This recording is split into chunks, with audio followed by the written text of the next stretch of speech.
मैं अयोध्या नरेश दशरथ पुत्र एवं प्रभु श्री राम का अनुज लक्ष्मण महापंडित महाज्ञानी रावण को गुरु रूप में सादर प्रणाम करता हूं। आयुष्मान भव लक्ष्मण।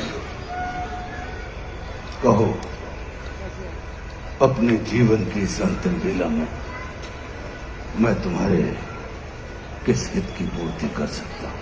हे महामना, नीति, धर्म, राजनीति एवं समस्त वेद शास्त्रों के ज्ञाता, आप अपने ज्ञान और अनुभवों की दीक्षा से लक्ष्मण के जीवन का मार्ग प्रशस्त करने की कृपा करें।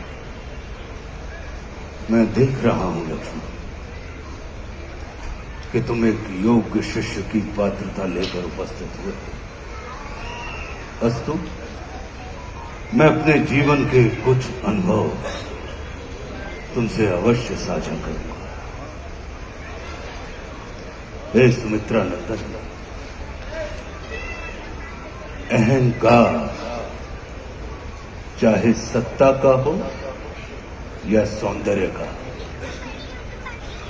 शक्ति का हो या भक्ति का, धन का हो या धर्म का, वो बड़े से बड़े विश्व विजेता को नष्ट कर देता है। इसका प्रत्यक्ष उदाहरण ये त्रिलोक विजेता, विद्या विशारद, महापंडित रावण है। अहंकार में तीनों गए, कुल, गौरव और वंश। ना मानो तो देख लो इस रावण का अंत। लक्ष्मण, रावण को अपने ज्ञान का अहंकार था और तुम्हारे भाई राम को अहंकार का ज्ञान था। लक्ष्मण, जीवन में सफल होने के लिए शत्रु दृष्टि और मित्र दृष्टि का भेद आना अनिवार्य है। मित्रता भले ही अपने समतुल्य या अपने से निम्न स्तर के व्यक्ति के साथ कर लेना, किंतु शत्रुता सदैव अपने से योग्य व्यक्ति के साथ ही ठानना, क्योंकि ये जगत हमारे व्यक्तित्व का आकलन हमारे मित्रों को देखकर नहीं, हमारे शत्रुओं को देखकर लगाता है।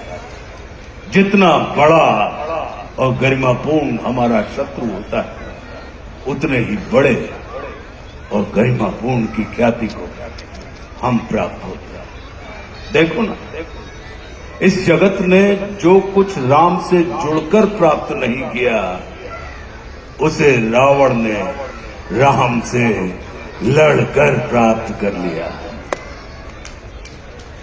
लक्ष्मण, वे हमारे शत्रु ही होते हैं जो हमारे अंदर सुप्त पड़ी हुई ऊर्जा को जागृत करने का कार्य करते हैं। हमारा शत्रु ही होता है जो हमें असुरक्षा से निकालकर सुरक्षा में जाने की प्रेरणा देता है। वो हमारा शत्रु ही होता है जो हमें अपने सीमित वृत्त से निकालकर अपने वृत्त को असीमित करने की प्रेरणा देता है।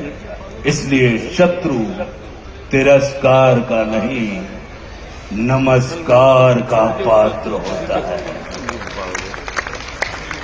कभी अपने शत्रु को नमस्कार करके देखना, वो तुम्हारा परिष्कार कर देगा। लक्ष्मण,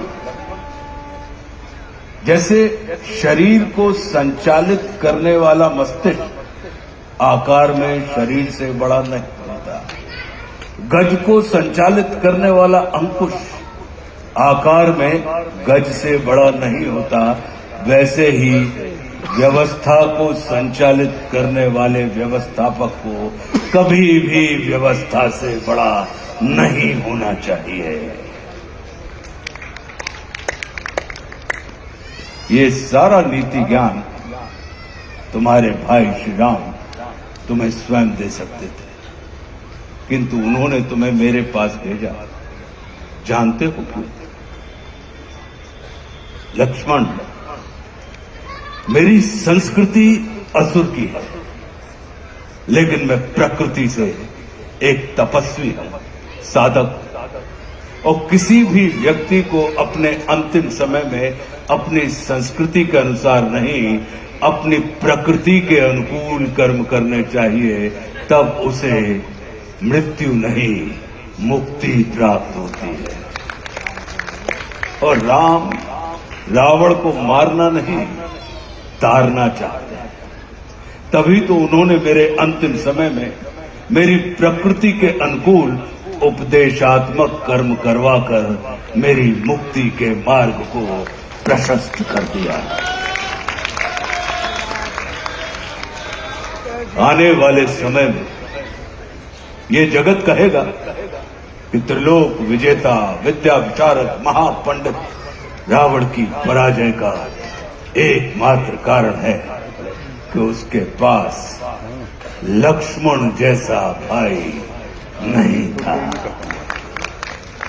लेकिन इस जगत को ये स्मरण रखना चाहिए कि लक्ष्मण जैसा भाई प्राप्त करने के लिए व्यक्ति को रावण नहीं, स्वयं राम बनना पड़ता है।